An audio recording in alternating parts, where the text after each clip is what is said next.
Я мыла полы. Сын ушел, а невестка стояла в дверях и сказала: «Ты не человек в этом доме. Ты домработница. Без прав. Без слов». Я вытерла руки, выпрямилась и ответила: «Я услышала». Через 3 дня у них отключили свет, воду, интернет и охрану. А на 4-й день пришел курьер с документом, от которого у нее затряслись руки. Дорогие друзья, прежде чем мы продолжим, напишите в комментариях, из какого вы города или страны. Не забудьте подписаться на канал и поставить лайк, это нам очень поможет. Приятного прослушивания. Меня зовут Галина Петровна, и мне 7-10-4 года. Я вдова. Мой муж Павел ушел 5 лет назад, оставив после себя тишину в нашем большом доме и чертежи на старом кульмане в кабинете. Он был главным инженером в крупном строительном тресте, человеком основательным, привыкшим все просчитывать наперед. «У хорошего дома, Галя, — говорил он, — должен быть не только крепкий фундамент, но и продуманный план эвакуации на случай, если что-то пойдет не так». Я тогда смеялась. А теперь понимаю, что он говорил не только о кирпичах и бетоне. После его ухода я осталась одна в большом загородном доме в элитном поселке Сосновый берег. Дом, который мы строили вместе, вкладывая каждую копейку, каждую частичку души. Но тишина в пустых комнатах давила, а расходы на содержание такого гиганта съедали мою пенсию и сбережения. Мой единственный сын, Кирилл, к тому времени был уже женат на Марине. Они жили в съемной двушке на окраине города и постоянно жаловались на тесноту, на шумных соседей, на отсутствие перспектив. Марина – девушка яркая, эффектная, с острым языком и еще более острым взглядом, который всегда безошибочно определял ценность вещей. Она работала менеджером в автосалоне и умела убедить любого, что ему жизненно необходим именно этот кроссовер в максимальной комплектации. Кирилл рядом с ней казался мягче, уступчивее. Он всегда был маминым сыном, добрым, немного нерешительным, и Марина быстро взяла его в оборот. Однажды вечером они приехали ко мне, и Марина, разливая чай, начала издалека. «Галина Петровна, мы тут с Кирюшей думали, вам ведь, наверное, тяжело одной в таком огромном доме? Это же такая ответственность». «Привыкла», – ответила я, глядя на сына. Он сидел, опустив глаза в чашку, и было понятно, что этот разговор для него нелегкий. «А мы вот ютимся в этой клетке», – продолжила Марина, вздохнув. «Так хочется свое гнездышко, чтобы и для будущих детей место было. Чтобы все по-человечески». И тогда я приняла решение, которое казалось мне единственно верным. Я предложила им продать их съемную квартиру, мою старую городскую квартиру, которую я сдавала, и этот большой дом. А на вырученные деньги купить один, но очень хороший и просторный дом в этом же поселке, где они будут хозяевами, а у меня будет своя комната, свой уголок. Чтобы быть рядом, помогать, видеть, как растет моя семья. На их лицах было столько счастья, что я ни на секунду не усомнилась в своем решении. Мы продали все, и я, добавив значительную часть своих личных сбережений, купила прекрасный двухэтажный особняк на соседней улице. Чтобы не было никаких юридических проблем в будущем, я, посоветовавшись с юристом, оформила дом как дарственную на сына. Но, помня слова мужа о плане эвакуации, я настояла на одном пункте в договоре. За мной сохраняется право пожизненного проживания в этом доме. Юрист пошел дальше и предложил добавить еще один хитрый пункт. В случае создания мне невыносимых условий для проживания или прямого воспрепятствования этому праву, договор дарения может быть расторгнут в судебном порядке. Тогда это казалось простой формальностью, перестраховкой. Первый год все было почти идеально. Я занималась садом, готовила ужины, помогала с уборкой. Марина называла меня мамочкой. Кирилл каждый вечер целовал в щеку. Но постепенно атмосфера начала меняться. Сначала это были мелочи. Марина начала делать мне замечания. То я не так полила ее орхидеи, то слишком громко включила телевизор, то не те продукты купила в магазине. «Мам, ну кто сейчас берет такую сметану? У нее жирность не та», – говорила она с легким раздражением. Кирилл молчал, делая вид, что не замечает. Потом стало хуже. Мои вещи начали случайно пропадать из гостиной и появляться в моей комнате. Старая ваза, подарок Павла, вдруг оказалась не вписывающейся в интерьер. Мое любимое кресло, в котором я вязала по вечерам, было заменено на модное, но жутко неудобное дизайнерское чудовище. Я пыталась поговорить с Кириллом, но он только отмахивался. «Мам, Не придумывай. Марина просто хочет, чтобы в доме было красиво. Ты же сама этого хотела. Не драматизируй. Я чувствовала, как меня медленно, но верно вытесняют из общего пространства, запирая в пределах моей комнаты. Я стала для них не матерью и хозяйкой, а скорее элементом быта. Полезным, но безмолвным. Тревожный звонок прозвенел, когда они обсуждали предстоящий отпуск. Я сидела в гостиной, когда Марина громко говорила по телефону с подругой. «Да, летим на 2 недели на Бали. А с домом что?» «Да ничего. Мать Кирилла остается. Присмотрит, польет цветы, кота покормит. Удобно же, бесплатная домработница и охранник в одном лице». Она сказала это так просто, так обыденно, что у меня похолодело внутри. Я посмотрела на Кирилла. Он сидел рядом и все слышал. Он просто надел наушники и сделал вид, что поглощен музыкой. В тот вечер я поняла. Меня больше не считают семьей. Я – функция. И это было только начало. После того подслушанного разговора тишина в доме стала другой. Раньше она была спокойной, умиротворяющей, а теперь стала звенящей, тяжелой, пропитанной невысказанными обидами. Я перестала пытаться заводить разговоры за ужином. Мои вопросы о работе Кирилла или о планах Марины натыкались на односложные ответы или, что еще хуже, на демонстративное молчание. Они сидели, уткнувшись в свои телефоны, и я чувствовала себя невидимой, прозрачной, как старая занавеска на окне. Марина начала действовать более открыто. Она перестала даже изображать вежливость. Однажды утром я вошла на кухню и увидела, что моя любимая кофейная чашка, еще одна память о Павле, стоит на полке с моющими средствами. «Марина, почему моя чашка здесь?» – спросила я, стараясь сохранять спокойствие. Она, не отрываясь от своего йогуртового смузи, бросила через плечо. «Она старая и в трещинах. Ей место среди хлама. Я купила новый сервиз. Будем пользоваться им». Я молча взяла свою чашку, вымыла ее и унесла к себе в комнату. Это была не просто чашка. Это был символ моего прошлого, моей жизни, которую они планомерно стирали из этого дома. Каждый день приносил новые уколы. То она случайно выбрасывала мои старые журналы по садоводству, то переставляла мебель в моей комнате, пока меня не было, со словами «Так будет больше воздуха». Она вторгалась в мое личное пространство, нарушала мои границы, показывая, что здесь я не имею права голоса. Я пыталась поговорить с Кириллом, поймала его однажды вечером, когда он вышел во двор покурить. «Сынок, нам нужно поговорить. Мне тяжело. Марина». Он не дал мне договорить, выпустив струйку дыма. «Мама, опять ты за свое?» «Марина, хозяйка в этом доме. Она старается, наводит уют. Почему ты не можешь просто расслабиться и не мешать ей? Мы же договорились, что это будет ее территория». «Но я не о территории, Кирилл. Я о простом человеческом уважении. Я твоя мать. И я тебе за все благодарен», – сказал он с ноткой раздражения. «Но ты не должна лезть в наши отношения. У нас своя семья, свои правила». Я смотрела на него и не узнавала. Куда делся тот мальчик, который бежал ко мне с каждой царапиной, который делился каждым секретом? Перед мной стоял чужой холодный мужчина, повторяющий слова своей жены. Он был ее эхом, ее марионеткой. Внутри меня все кричало от боли и обиды. Я вспоминала Павла. Он бы никогда такого не допустил. Он бы одним взглядом поставил на место любого, кто посмел бы меня обидеть. Я часто уходила в свою комнату и разговаривала с его фотографией. «Паша, что мне делать?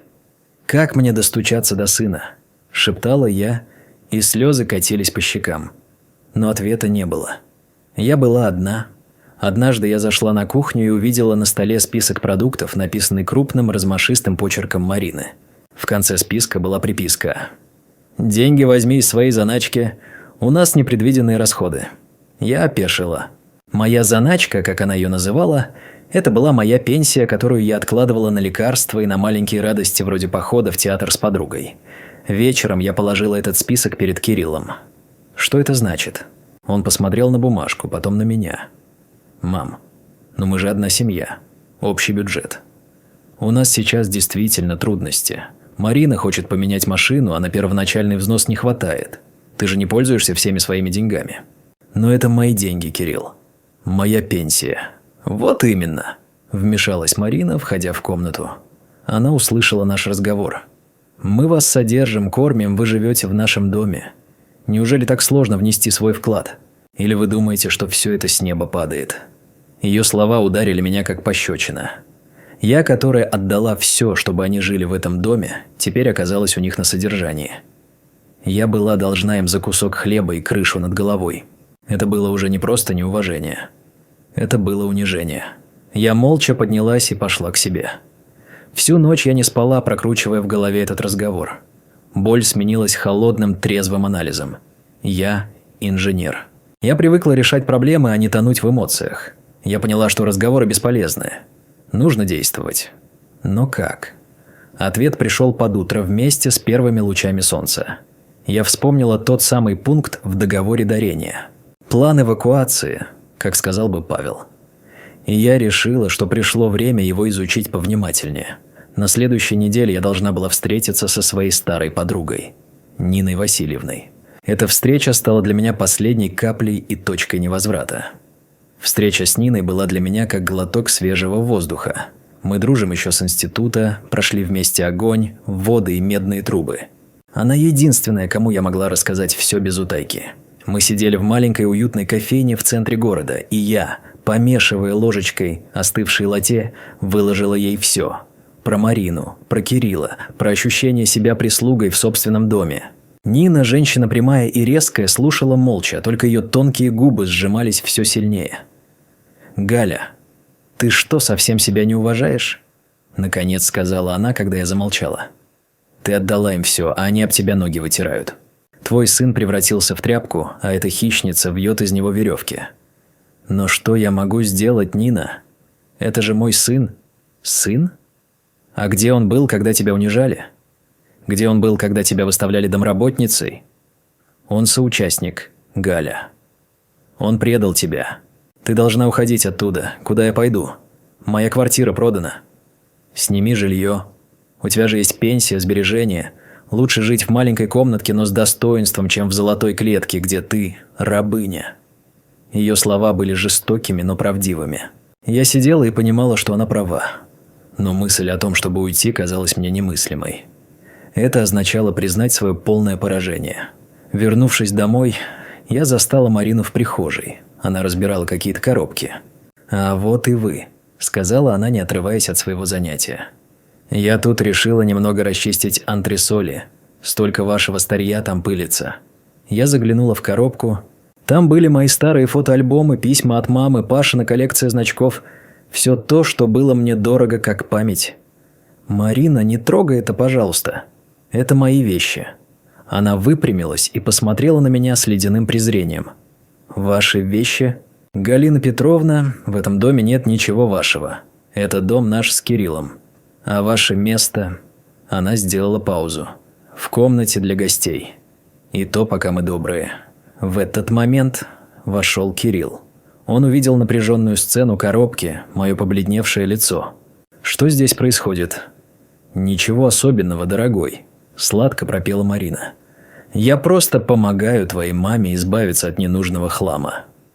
«Кирилл, это мои воспоминания», – тихо сказала я, глядя ему в глаза. «Это все, что у меня осталось от отца, от бабушки». Он отвел взгляд. Помялся. «Мам, ну правда, зачем тебе все это? Только пыль собирает. Марина права, нужно жить настоящим, а не прошлым». Это был удар под дых. Он не просто не защитил меня. Он встал на ее сторону, обесценив всю мою жизнь, все мое прошлое. Он собственными руками помог ей выбросить меня на свалку. Я ничего не ответила. Молча развернулась и пошла к себе. Я закрыла дверь и села на кровать. Слез не было. Внутри была выжженная пустыня. Все, что я любила, все, во что верила, все было растоптано. И растоптал это мой собственный сын. Вечером, когда я сидела в своей комнате, под дверью просунулся листок бумаги. Это был очередной список покупок от Марины. Но на этот раз он был длиннее обычного. Там были не только продукты, но и бытовая химия, новые полотенца и даже дорогие витамины для нее. Внизу была та же приписка. «Деньги из вашей пенсии. И поторопитесь, кое-что нужно уже завтра утром». Я посмотрела на этот список, и во мне что-то щелкнуло. «Хватит. Достаточно. Я больше не буду жертвой. Я встала, подошла к столу, достала из ящика копию того самого договора дарения и начала его внимательно перечитывать. Я искала тот самый пункт. План эвакуации. И я его нашла. Формулировка была четкой и недвусмысленной. Я имела полное право на защиту своего достоинства. На следующий день я не пошла в магазин. Я пошла к юристу, не к нашему семейному, а к совершенно новому, которого мне порекомендовала Нина, молодая, хваткая женщина по имени Анна Борисовна. Я изложила ей всю ситуацию. Она внимательно изучила договор. «Галина Петровна, у вас на руках все козыри», – сказала она, подняв на меня глаза. «Этот пункт – настоящая бомба. Мы можем не просто защитить вас, мы можем вернуть вам дом». «Я не хочу войны», – сказала я. «Я просто хочу, чтобы меня перестали унижать».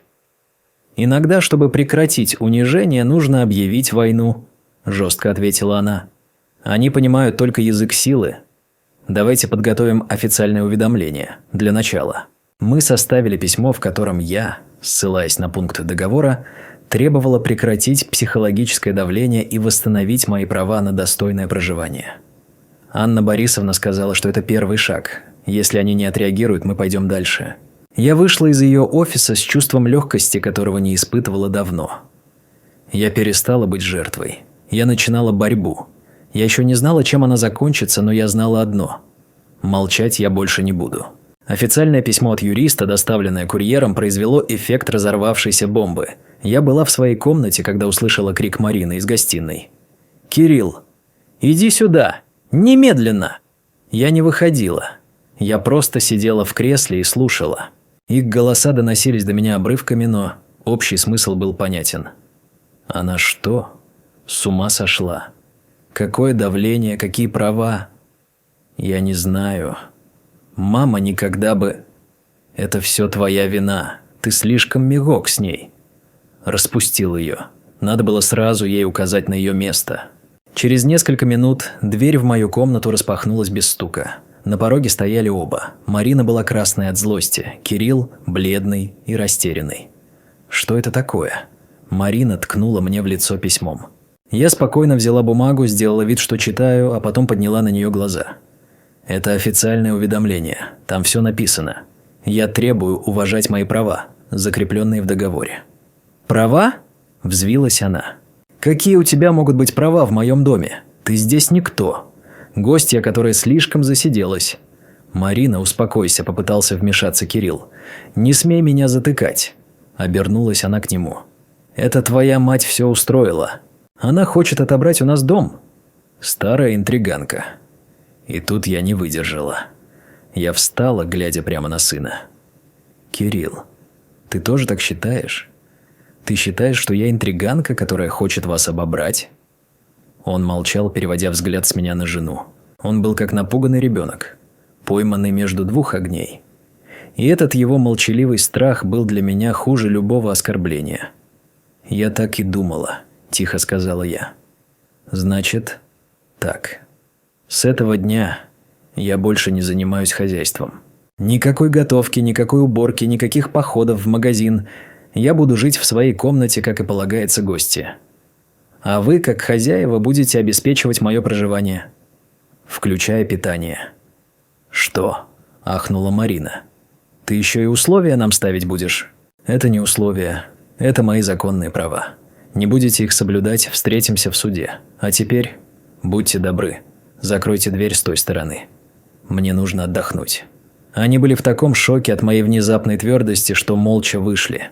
Я слышала, как они еще долго ругались внизу. Марина обвиняла Кирилла в мягкотелости, он что-то мямлил в ответ. Началась холодная война. Они действительно перестали со мной разговаривать. Но и еду мне никто не приносил. Первые 2 дня я питалась тем, что у меня было в комнате, печеньем и яблоками. На 3-й день я поняла, что нужно действовать. Я спустилась на кухню. Марина сидела за столом и пила кофе. «Я голодна», – сказала я. Она даже не повернулась. «Холодильник там. Берите, что хотите. По договору вы обязаны меня обеспечивать». Она рассмеялась. «Ой, не смешите меня. Будете качать права. Вообще из дома вышвырну. И никакой суд не поможет. Я поняла, что она не шутит. Они решили взять меня измором. Они думали, что я сломаюсь, испугаюсь и снова стану покорной. Но они ошиблись. Во мне проснулся тот самый инженер, который на стройке мог одним словом успокоить бригаду разъяренных рабочих. Я позвонила Анне Борисовне и рассказала о ситуации. «Отлично», – сказала она. «Они сами дают нам в руки все козыри. Отказ в предоставлении питания – это прямое нарушение пункта о создании невыносимых условий. Мы можем начинать готовить иск, но сначала нужно все зафиксировать». «Как?» «Скрытая камера. Диктофон. Любые доказательства.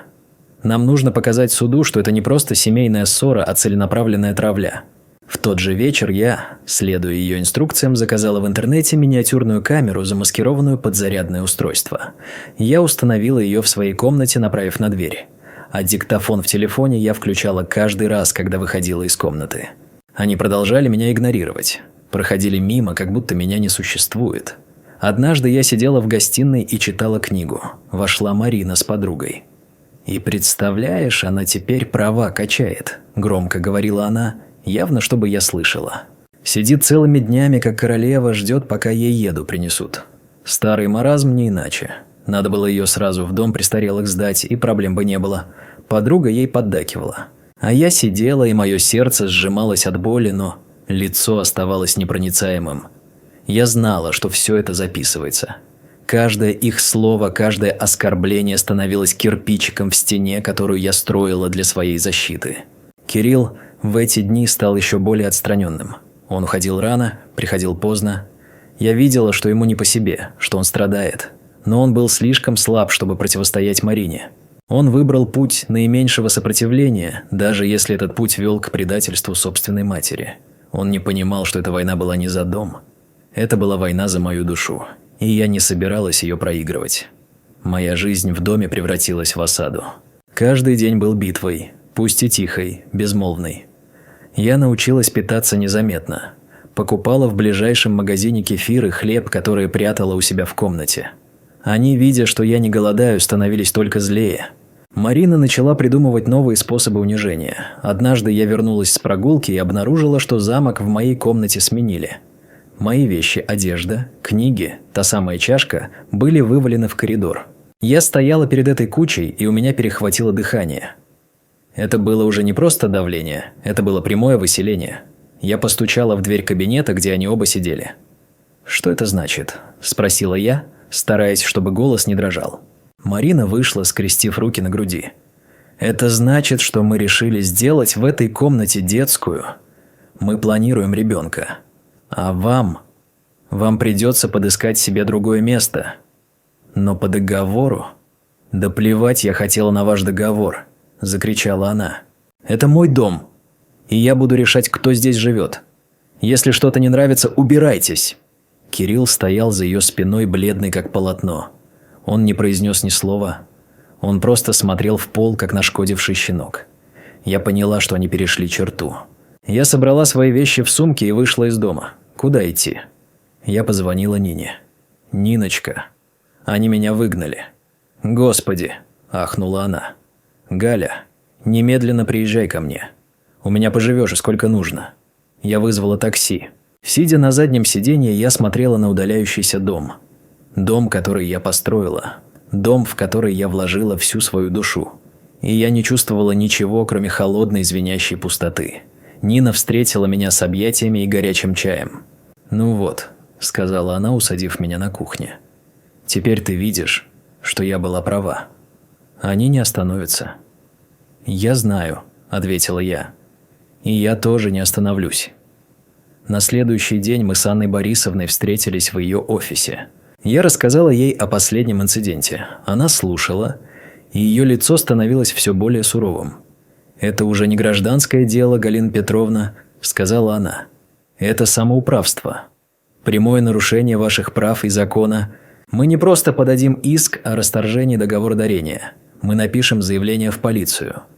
«В полицию? На собственного сына?» «Он совершеннолетний и несет полную ответственность за свои действия. Или бездействие. Он позволил своей жене выгнать вас на улицу. Он соучастник». Я колебалась. Это казалось мне слишком радикальным шагом, но Анна Борисовна была непреклонна. Они должны понять, что их действия имеют последствия. Серьезные последствия. Иначе они никогда не остановятся. Мы составили заявление. Я писала все. И словесное унижение, и отказ в питании, и смену замка, и фактическое выселение. К заявлению мы приложили копию договора и аудиозаписи, которые я успела сделать. Пока я жила у Нины, я чувствовала себя странно. С одной стороны, я была в безопасности, в тепле, рядом с другом. С другой, меня не покидало ощущение, что я потеряла все. Дом, семью, сына. Я просыпалась по ночам от кошмаров, в которых я снова и снова видела холодные глаза Марины и опущенный взгляд Кирилла. Через несколько дней мне позвонил участковый. «Галина Петровна, я вызывал вашего сына и его жену для беседы. Они все отрицают. Говорят, что вы сами ушли, что у вас старческие капризы. Но у меня есть записи. Да, я их прослушал. Это весомые доказательства. Но они наняли адвоката, и тот утверждает, что записи сделаны незаконно и не могут быть приняты судом. И что теперь? Теперь все будет решать суд. Но будьте готовы, они будут биться до конца. Они будут пытаться выставить вас сумасшедшей, недееспособной. Они пойдут на все, чтобы сохранить дом». Я положила трубку, и у меня опустились руки. Мне казалось, что я попала в какую-то липкую паутину лжи и подлости, и мне из нее не выбраться. Они были молодые, наглые, у них был дорогой адвокат. А у меня только правда и старая подруга. Нина, видя мое состояние, села рядом. «Галя, не смей раскисать», – строго сказала она. «Ты инженер-строитель. Ты строила мосты, заводы, целые микрорайоны. Ты командовала сотнями мужиков. Неужели ты позволишь какой-то вертихвостке и своему бесхребетному сыну сломать тебя? Вспомни, кто ты есть». Ее слова подействовали на меня, как холодный душ. Она была права. Я всю жизнь боролась с трудностями. Я пережила смерть мужа, одна подняла сына, работала наравне с мужчинами в суровой профессии. Я не имела права сдаваться. Я снова позвонила Анне Борисовне. «Я готова», – сказала я твердо. «Я готова идти до конца». «Вот это другой разговор», – ответила она. «У меня есть идея. Нам нужен свидетель. Кто-то, кто видел, как они с вами обращались. Есть такой человек?» Я задумалась. И вдруг вспомнила. Соседка, пожилая женщина Мария Ивановна, которая часто сидела на лавочке у своего дома и видела все, что происходит на улице. Однажды она даже сказала мне: «Что-то невестушка твоя совсем распоясалась, Галина Петровна. Гоняет тебя, как Сидорову козу». Тогда я только отмахнулась. «А теперь есть», – сказала я. «Есть один человек». Это была слабая надежда, но это была надежда. Я понимала, что впереди меня ждет тяжелая грязная борьба, но я также понимала, что это борьба не за квадратные метры. Это была борьба за мое имя, за мое достоинство, за право называться человеком. И я была готова к этой борьбе. Но самое страшное, самое окончательное предательство было еще впереди. То, что произошло через неделю, перечеркнуло все и стало точкой невозврата. Судебное заседание было назначено на конец месяца, и я, живя у Нины, готовилась к нему морально. Мы с Анной Борисовной прорабатывали линию защиты. Я съездила к Марии Ивановне, нашей соседке. Та, к моему удивлению, сразу согласилась дать показания. «Эта вертихвостка Марина мне с первого дня не понравилась», – проворчала она. «А Кирилл твой – тюфяк. Я все расскажу, как было, не сомневайся». Однажды вечером мне позвонил Кирилл. Голос у него был непривычно мягкий, даже виноватый. «Мам, привет. Как ты?» «Я волнуюсь. У меня ёкнуло сердце. Может, он одумался? Может, совесть проснулась?» «Я в порядке, сынок. Мам, я понимаю, что мы были неправы. Мы с Мариной погорячились, я хочу все исправить. Давай встретимся, поговорим. Только мы вдвоем. Как раньше». «Где?» «Помнишь наше старое кафе «Березка» у парка? Мы туда в детстве ходили за молочными коктейлями. Давай там, завтра в 3. Я согласилась. Несмотря на все, он был моим сыном, и в глубине души я все еще надеялась, что в нем осталось что-то от того мальчика, которого я любила больше жизни. Нина меня отговаривала. «Галя, это ловушка?» – говорила она. «Они что-то задумали». «Не ходи. Я должна, Нина. Я должна дать ему последний шанс». На следующий день, ровно в 3, я сидела за столиком в «Березке». Кафе почти не изменилось с тех пор. Те же клетчатые скатерти, тот же запах ванили. Кирилл пришел с опозданием. Он выглядел уставшим, осунувшимся. «Прости, мам», – сказал он, садясь напротив. «За все прости. Я был слеп. Я позволил Марине. Я не знаю, что на меня нашло». Он говорил искренне, и я видела слезы в его глазах. Он взял меня за руку. «Мам, давай закончим эту войну.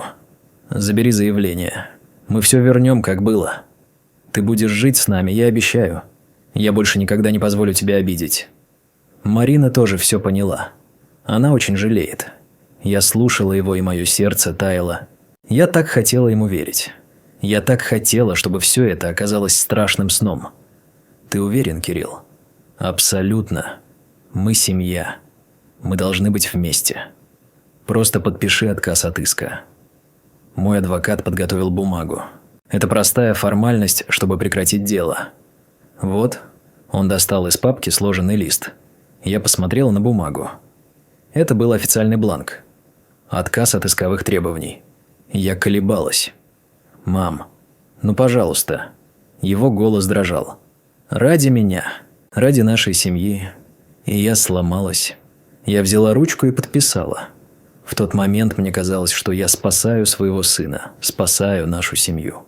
Он тут же схватил бумагу, спрятал ее в папку, быстро обнял меня и, сказав, что ему срочно нужно бежать на работу, почти выбежал из кафе. Я осталась сидеть одна, чувствуя одновременно и облегчение, и какую-то смутную тревогу. Что-то было не так. Его спешка, его бегающие глаза. Я позвонила Анне Борисовне. «Анна, я подписала отказ от иска». На том конце провода повисла тишина. «Галина Петровна, что вы наделали?» Наконец сказала она. «Вы подписали свой приговор. Но он просил, он плакал. Это была уловка. Они вас обманули. Эта бумага не просто отказ от иска. Скорее всего, там был и отказ от права пожизненного проживания и от всех претензий. Они теперь могут делать с домом все, что угодно. Вы хоть читали, что подписывали?» «Нет», – прошептала я, и земля ушла у меня из-под ног. Я ему поверила. Я бросилась домой к Нине. Мы вместе пытались дозвониться до Кирилла, но его телефон был отключен. А через 3 дня состоялось то самое судебное заседание. Я пришла туда разбитая, опустошенная. Кирилл и Марина уже были там. Они сидели рядом, и Марина победно улыбалась. Когда судья спросил, поддерживаю ли я свои исковые требования, их адвокат встал и протянул судье ту самую бумагу. «Ваша честь». Истец добровольно отказалась от всех претензий. «Вот документ, заверенный нотариально». «Нотариально? Но мы не были у нотариуса». Я посмотрел на подпись. «Моя». Но под ней стояла печать и подпись нотариуса Беловой. Я никогда не была у этого нотариуса. «Это подделка!» – закричала я. «Я не была у нотариуса». «Успокойтесь», – сказал судья. «У вас есть доказательства?» «Нет, но...» «В таком случае суд принимает данный документ. В иске отказать». Это был конец. Я проиграла. Марина торжествующе посмотрела на меня. Кирилл не поднимал глаз. Я вышла из зала суда, шатаясь. Я потеряла не просто дом, я потеряла сына. Окончательно и бесповоротно. Он не просто обманул меня, он пошел на подлог, на преступление, чтобы вышвырнуть меня из моей же жизни. Это было самое черное, самое страшное предательство. Я стояла на крыльце суда, и мне казалось, что жизнь кончилась. Но именно в этот момент на самом дне отчаяния во мне что-то изменилось. Боль ушла. Осталась только холодная, как сталь, ярость. И я поняла, что теперь я действительно пойду до конца. Но уже по своим правилам. Я не помню, как добралась до дома Нины. Ноги несли меня сами по знакомым улицам, а в голове был туман. Мир сузился до одной точки, пульсирующей боли где-то в груди. Я вошла в квартиру и, не раздеваясь, села на стул в прихожей. Нина вышла, увидела мое лицо и все поняла без слов. Она не стала задавать вопросов, не стала утешать. Просто села рядом на корточке, взяла мою ледяную руку в свои теплые ладони и долго так сидела. Эта молчаливая поддержка была для меня важнее любых слов. Я не плакала. Слез не было. Было оцепенение страшное, глухое, как будто меня оглушили. Я сидела и смотрела в одну точку, а перед глазами стояла сцена в суде. Победная ухмылка Марины, опущенные глаза Кирилла, равнодушное лицо судьи и моя подпись на том проклятом документе. Я ему поверила. Эта фраза крутилась у меня в голове, как заевшая пластинка. Я старый инженер, привыкший проверять каждую цифру, каждый чертеж. Я, которая учила сына не доверять красивым словам, а смотреть на поступки. Я попалась в самую простую, самую примитивную ловушку. Они сыграли на самом святом, на моей материнской любви. И я проиграла. Вечером Нина заставила меня выпить горячий бульон. Я ела механически, не чувствуя вкуса. «Галя, это еще не конец», – тихо сказала она. «Конец, Нина. Все кончено. У них теперь есть бумага, заверенная нотариусом. Они могут делать все, что угодно. Продать дом, выселить меня на улицу официально. Я никто. Ты не никто. Ты, Галина Петровна, и ты будешь бороться. Но у меня не было сил бороться. Я чувствовала себя выжженной дотла. Всю ночь я пролежала без сна, глядя в потолок. Вспоминала.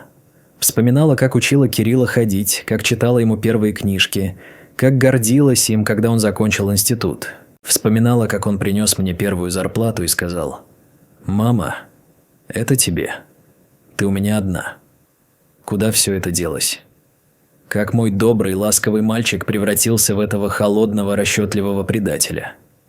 Я встала, подошла к окну. Ночной город жил своей жизнью, горели огни, ездили машины. А я чувствовала себя абсолютно одинокой, выброшенной на обочину этой жизни. Мне казалось, что я на самом дне. Ниже падать было уже некуда. Утром я проснулась с тяжелой головой и странным ощущением холодной пустоты внутри. Боль ушла. Обида ушла. Остался только трезвый, безжалостный анализ. Я подошла к зеркалу и посмотрела на свое отражение. На меня смотрела пожилая, уставшая женщина с потухшими глазами. «Нет», – сказала я своему отражению, – «так не будет». Я умылась холодной водой, оделась не в домашний халат, а в свой старый, но строгий деловой костюм, в котором я когда-то ходила на совещание в Тристе. Я сделала прическу, подкрасила губы. Когда Нина увидела меня, она ахнула. «Галя, ты куда собралась?» «Работать», – ответила я. Я села за стол, взяла лист бумаги и ручку. Мой мозг инженера, привыкший к системному мышлению, начал работать. Я выписала все факты, все события, все имена. Я разложил эту партию на составляющие. Факт первый – документ поддельный. Нотариус Белого – ключевая фигура. Нужно узнать, кто она, существует ли она вообще, или это вымышленное лицо. Факт второй. Кирилл действовал не один. Им руководила Марина. Но он был соучастником. Факт третий. У меня есть свидетель, Мария Ивановна. Факт четвертый. У меня есть аудиозаписи. Пусть адвокат говорит, что они незаконны, но они есть. Я сидела над этим листом несколько часов, и постепенно из хаоса и отчаяния начал вырисовываться план. Четкий, логичный, холодный. Это больше не была эмоциональная битва матери и сына. Это была шахматная партия. И я собиралась объявить им шах и мат. Я позвонила Ане Борисовне. «Анна, я прошу прощения за вчерашнюю слабость. Я готова продолжать борьбу». В ее голосе послышалось облегчение. «Я рада это слышать, Галина Петровна. Я уже начала действовать. Я подала апелляцию. И я направила запрос в нотариальную палату по поводу нотариуса Беловой». «Хорошо. А у меня есть идея. Нам нужно найти этого нотариуса и поговорить с ним. Это будет непросто. Я знаю. Но я не вижу другого выхода». В тот день я впервые за долгое время почувствовала не отчаяние, а азарт. Они думали, что сломали меня, но они лишь разбудили во мне того самого инженера, который не боялся самых сложных задач. Они хотели войны, они ее получат. Только воевать я буду на своей территории и по своим правилам. Тишина после бури закончилась. Начинался шторм. Перелом наступил внезапно, как это часто бывает в жизни. После нескольких дней бесплодных поисков нотариуса Беловой, когда казалось, что мы зашли в тупик, раздался звонок. Звонила Анна Борисовна. «Галина Петровна, у меня новости. И они, мягко говоря, интересные. Нотариус Белого Ольга Игоревна действительно существует. И она работает. Но есть один нюанс. Она – родная сестра адвоката вашего сына. У меня перехватило дыхание». «Вы уверены?» «Абсолютно. Я проверила по всем базам. Это семейный подряд. Брат-адвокат и сестра-нотариус. Они провернули это вместе, это уже не просто подделка. Это сговор, мошенничество в группе лиц. Это уголовная статья. Я сидела, оглушенная этой новостью. Это меняло все. Теперь это было не просто мое частное дело. Это было преступление. «И что нам это дает?» – спросила я, когда первый шок прошел. «Это дает нам все». Голос Анны был полон азарта. «Мы можем подать заявление в прокуратуру. Они будут вынуждены начать проверку. И если подтвердится, что вы в день подписания документа не были в ее конторе, а сам документ – фикция, то решение суда будет отменено. А им всем будет грозить реальный срок». Во мне проснулась холодная решимость. Страх ушел. Осталось только желание довести дело до конца. Что от меня требуется? Ваше согласие и ваше мужество. Потому что они будут давить, угрожать, пытаться вас запугать. «Я не боюсь», – твердо сказала я. «После того, что они сделали, я уже ничего не боюсь». В тот же день Анна Борисовна подготовила и отправила заявление в прокуратуру. А я решила действовать параллельно. Мне нужно было поговорить с этой Беловой. Лично. Найти адрес ее конторы было несложно. Это был небольшой офис на первом этаже старого дома в центре города. Я пришла туда без записи, просто с улицы. Секретарь, молоденькая девушка, преградила мне путь. «У вас назначено?» «Нет, но у меня очень срочное и личное дело к Ольге Игоревне». «Она занята?» «Я подожду». Я села на диванчик в приемной и стала ждать. Прошел час, второй. Люди приходили, уходили. А я сидела. Секретарь несколько раз подходила ко мне, говорила, что приема сегодня уже не будет. Я только молча кивала и продолжала сидеть. Наконец, в конце рабочего дня, когда в конторе почти никого не осталось, из кабинета вышла сама Белова. Женщина лет 40, ухоженная, в дорогом костюме с холодным, оценивающим взглядом. Она увидела меня и нахмурилась. «Вы ко мне? Я же сказала, что не принимаю». «Я ненадолго», – сказала я, вставая. «Я Галина Петровна, та самая, чей отказ от иска вы так удачно заверили несколько дней назад». На ее лице не дрогнул ни один мускул. «Я не помню. У меня много клиентов. А я вот хорошо помню, что никогда в жизни вас не видела. И в вашей конторе не была». Она усмехнулась. «Пожилым людям часто кажется...» «Не нужно про мою память», – прервала я ее. «Давайте лучше поговорим о вашей совести и о статье Уголовного кодекса за мошенничество». Вот тут ее лицо изменилось. В глазах мелькнул страх. «Я не понимаю, о чем вы. Если у вас есть претензии, обращайтесь в суд». Я уже обратилась. В прокуратуру. И брат ваш, адвокат, скоро тоже получит повестку. Вы ведь понимаете, что если будет доказан сговор, вы лишитесь не только лицензии. Вы сядете. Обе. И брат, и сестра. Она молчала, только желваки заходили на ее скулах. «Что вы хотите?» – наконец выдавила она. «Я хочу правды. Я хочу, чтобы вы дали официальные показания о том, что этот документ – подделка, сделанная по просьбе вашего брата. Я не буду свидетельствовать против брата. Тогда будете сидеть вместе с ним. Выбирайте. У вас есть время подумать. До завтрашнего утра». Я развернулась и вышла, оставив ее стоять посреди опустевшей приемной. Я не знала, сработает ли мой блеф. Но я знала, что посеяла в ней семя страха, а страх – это сильный мотиватор. Когда я вернулась к Нине, я чувствовала себя так, будто сдвинула с места гору. Я больше не была жертвой, которую обманули. Я стала игроком, который делает свой ход. А на следующее утро раздался звонок. Звонил Кирилл. Голос его был паническим. «Мама, что ты наделала? Нам звонили из прокуратуры. Марину вызывают на допрос. Ты хочешь посадить собственного сына?»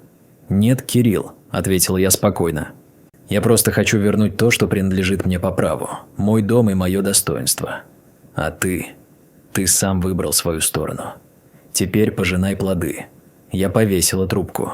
И впервые за долгое время я почувствовала не боль, а удовлетворение. Колесо правосудия хоть и медленно, но начало свой поворот.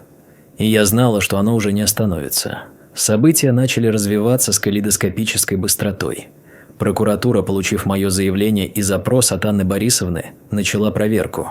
И первое, что они сделали, изъяли в нотариальной конторе Беловой все реестровые книги за тот день. Экспертиза подписей и записей была лишь вопросом времени. Мой блеф сработал. Ольга Белова, поняв, что запахло жареным и что ее брат-адвокат подставил ее по-крупному, решила спасать собственную шкуру. Через 2 дня она сама пришла в прокуратуру и написала явку с повинной. Она призналась, что заверила документ в отсутствие истца, то есть меня, по настоятельной просьбе своего брата, который, в свою очередь, действовал в интересах своего клиента, моего сына. Это был первый сокрушительный удар по их обороне. Их главный козырь, нотариально заверенный отказ, превратился в главную улику против них самих. Марина и Кирилл были в панике. Они звонили мне поочередно. Марина кричала, угрожала, обвиняла меня во всех смертных грехах. Кирилл, наоборот, плакал, умолял, давил на жалость. «Мама, ну как же так? Я же твой сын. Неужели ты хочешь, чтобы меня судили? А когда ты шел на подлог, ты помнил, что ты мой сын?» Холодно отвечала я. «Когда ты выгонял меня из дома, ты помнил, что я твоя мать?» Я была непробиваема. Все мои материнские чувства были выжжены их предательством. Осталась только холодная, твердая решимость довести дело до конца. Но я понимала, что прокуратура – это долго, а мне нужно было действовать быстро. Мне нужно было вернуть себе дом. И тут Анна Борисовна предложила гениальный ход. «Галина Петровна, пока идет следствие, мы можем подать в суд гражданский иск о немедленном вселении вас в дом на основании вашего права пожизненного проживания, которое никто не отменял, и о наложении ареста на дом, чтобы они не могли его продать или переоформить». Мы так и сделали. Суд, учитывая вновь открывшиеся обстоятельства и начавшееся расследование, удовлетворил наш иск. Через неделю я, в сопровождении судебного пристава и участкового, приехала к своему дому. Дверь мне открыла Марина. Увидев меня и людей в форме, она изменилась в лице. «Что вам нужно?» – прошипела она. Пристав молча протянул ей постановление суда. На основании данного документа, отчеканил он, Галина Петровна вселяется в дом для постоянного проживания. А на сам дом накладывается арест. Любые попытки воспрепятствовать будут караться по закону. Марина стояла как громом пораженная. Она смотрела то на меня, то на пристава и не могла вымолвить ни слова. «Я вернулась», – тихо сказала я, проходя мимо нее в дом. Я вошла в свою гостиную. Все было по-другому. Моя старая мебель была выброшена. На ее месте стояли безликие холодные диваны и кресла из глянцевого журнала. На стенах висели какие-то абстрактные картины. От моего уютного теплого дома не осталось и следа. Но это был мой дом. И я вернулась в него хозяйкой. Я поднялась в свою бывшую комнату. Теперь она была переделана под кабинет Кирилла. Я молча вошла и сказала: «У вас час, чтобы освободить помещение.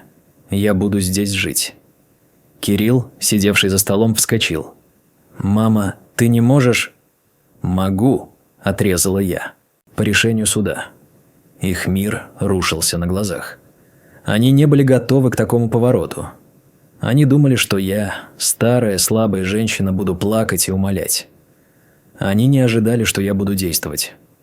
И действовать так жестко. Вечером, когда я сидела в своей, пусть и переделанной комнате, я услышала, как они снова ругаются. «Это все ты!» – кричала Марина. «Твоя гениальная идея с поддельным отказом. Теперь мы все сядем». «А ты не хотела этого дома?» – огрызался Кирилл. «Не ты ли говорила, что нужно избавиться от нее любой ценой?» Я слушала их крики, и мне не было их жаль. Я чувствовала только горькое удовлетворение. Справедливость, пусть и с опозданием, но начинала торжествовать. Но я знала, что это еще не конец. Главная битва за дом была впереди. Следствие по уголовному делу шло своим чередом. А я готовилась к новому гражданскому суду о расторжении договора дарения. И на этот раз я знала, что у меня есть все шансы на победу. Я собрала все доказательства: показания соседки, аудиозаписи, заключение прокуратуры о подделке документа.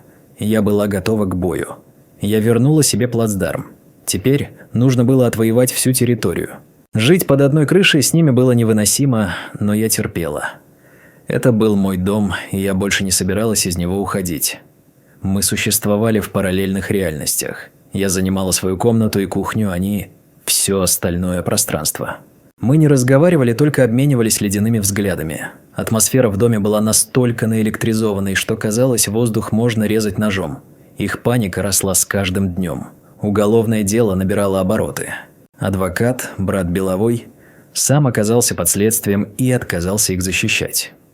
Им пришлось нанять нового, который, судя по их испуганным разговорам, не давал им никаких гарантий. Суд по расторжению договора дарения был назначен через 2 месяца, и они это знали. Они понимали, что с такими уликами, как явка с повинной нотариуса, они проиграют. И тогда они предприняли последнюю, отчаянную попытку. Однажды вечером Кирилл вошел ко мне в комнату. Без стука. Он выглядел ужасно, похудевший, с темными кругами под глазами. Он опустился передо мной на колени. «Мама, прости», – прошептал он. «Я был идиотом, подонком, я не знаю кем. Прости меня. Я все сделаю, что ты скажешь. Только забери заявление. Не ломай мне жизнь». Я смотрела на него сверху вниз, на своего единственного сына, стоящего на коленях, и не чувствовала ничего, кроме холодной усталости. «Встань, Кирилл. Не унижайся еще больше. Нет, пока ты не простишь. Мама, я люблю тебя. Любишь?» Я усмехнулась. «Когда ты подсовывал мне на подпись фальшивку, ты любил меня?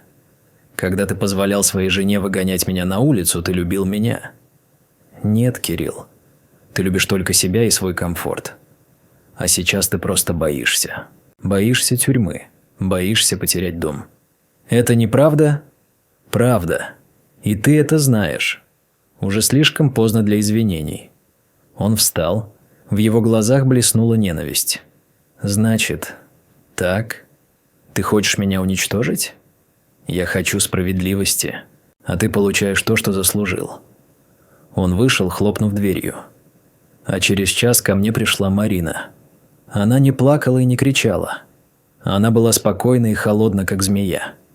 «Вы добились своего», – сказала она. «Вы разрушили нашу семью. Эту семью разрушила ты, Марина, своей жадностью и подлостью. Я просто хотела лучшей жизни. За чужой счет». Она помолчала, а потом сказала то, что окончательно все для меня прояснило. «Знаете, я вас никогда не любила. И Кирилла тоже. Он был просто билетом в этот мир, в этот дом. А вы были просто досадной помехой, старой, ненужной вещью». Я смотрела на нее и впервые увидела ее настоящую, циничную, пустую, бездушную хищницу. И мне стало ее даже немного жаль. «Уходи, Марина. Я уйду. Но и вы здесь долго не задержитесь». Ее угроза была последним аккордом в этой грязной пьесе. Суд состоялся. Это был быстрый процесс. Их адвокат пытался что-то говорить о семейном конфликте, о недопонимании. Но против фактов он был бессилен. Судья, пожилая мудрая женщина, выслушав все стороны, вынесла решение. Договор дарения расторгнуть. Право собственности на дом вернуть Галине Петровне. Кирилла и Марину выселить в течение 10 дней. Когда судья произносила эти слова, я смотрела на них. Марина сидела с каменным лицом. Кирилл закрыл лицо руками. Я не чувствовала триумфа. Я чувствовала только опустошение. Я победила, но какой ценой? Они съехали через неделю, молча, не прощаясь. Забрали свою новую мебель, свои вещи. Когда за ними закрылась дверь, я обошла пустой дом. Он казался огромным, гулким. Я осталась одна. Победительница в руинах своей собственной семьи. Уголовный суд над ними и их подельниками состоялся через полгода. Все получили по заслугам. Белого и ее брат лишились лицензий и получили условные сроки. Марине, как организатору, дали 2 года условно. Кириллу, как соучастнику, год условно. Я не ходила на этот суд. Мне было все равно. Для меня все закончилось в тот день, когда я вернула себе дом. Я стояла посреди пустой гостиной и думала, что делать дальше. Продать этот дом, полный тяжелых воспоминаний. Остаться здесь жить в одиночестве. Я не знала. Я знала только одно. Я прошла через ад и выжила. Я отстояла себя. И теперь передо мной была новая, неизвестная, но моя собственная жизнь. И я была готова ее начать. Прошло 2 года. Дом снова стал моим. Первые месяцы я жила как в тумане, привыкая к тишине и одиночеству. Я избавилась от всей мебели, которую они купили. От всего, что напоминало о них. Я медленно, шаг за шагом возвращала дому его душу. О себе свою жизнь. Я купила новое уютное кресло, поставила на место Пашину вазу, развесила на стенах наши старые семейные фотографии. Я не продала дом. Я поняла, что дело было не в стенах. Дело было в людях. Этот дом был моей крепостью, моим наследием, и я не собиралась от него отказываться. Кирилл, он пытался наладить со мной контакт. Звонил, писал, просил о встрече. Я долго не отвечала. Мне нужно было время. Но однажды, в годовщину смерти Павла, он пришел на кладбище. Он стоял у могилы отца, и я увидела в его глазах не страх, а настоящее, глубокое раскаяние. Мы поговорили. Впервые за много лет. Он рассказал, что они с Мариной развелись сразу после суда. Она уехала в другой город. Он остался один, снял маленькую квартиру, устроился на простую инженерную должность. Он говорил, что только теперь понял, как низко пал. Он не просил прощения. Он просто рассказывал. Я не простила его. Не в том смысле, чтобы забыть все. Предательство не забывается. Но я отпустила свою боль и обиду. Я сказала ему, что он всегда будет моим сыном. Но наши отношения уже никогда не будут прежними. Мы можем общаться, но на расстоянии, на моих условиях. Он согласился. Иногда он приезжает, привозит продукты, помогает по саду. Мы пьем чай на веранде. Мы говорим о погоде, о книгах, о новостях. Мы не говорим о прошлом. Это наша негласная договоренность. Он взрослый мужчина, который учится жить заново, неся на себе груз своих ошибок. А я – женщина, которая нашла в себе силы начать новую главу. И эта новая глава оказалась удивительной. Я поняла, что моя история не уникальна.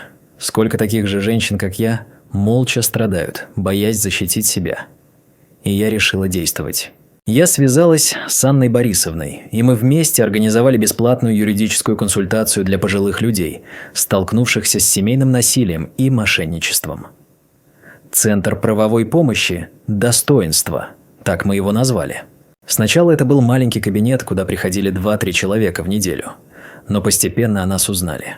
Истории были разные, но в каждой из них была одна и та же боль. Боль от предательства самых близких. Я не была юристом.